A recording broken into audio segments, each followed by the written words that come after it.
Ein ganz altes Stück, das nächste ist ein ganz nice, und zwar den Tanzbandstampfer Badischen. Ja, aber vielleicht zuerst noch eine kurze gemütliche Begebenheit. In Gäusern hat sie der Großvater aufgehängt. Ist ja in Gäusern sehr modern, wie ihr bei schon wisst. Gäuserer Krawatte ist ja modern in ganz Österreich.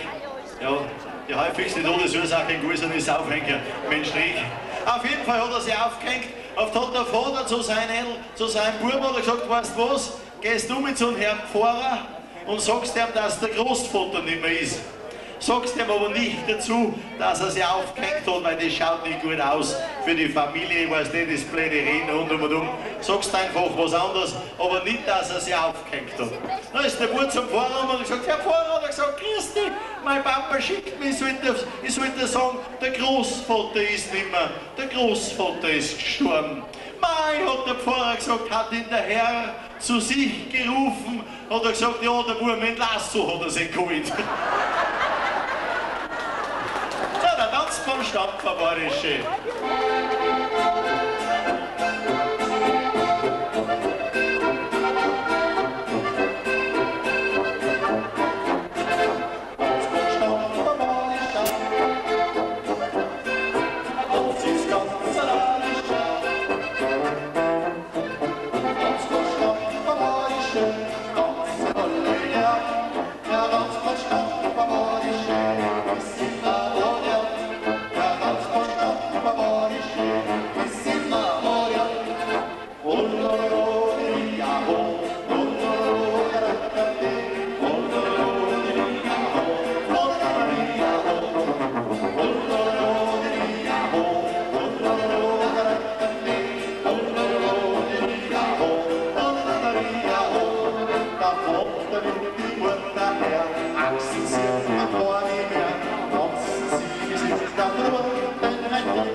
Stampfer war ich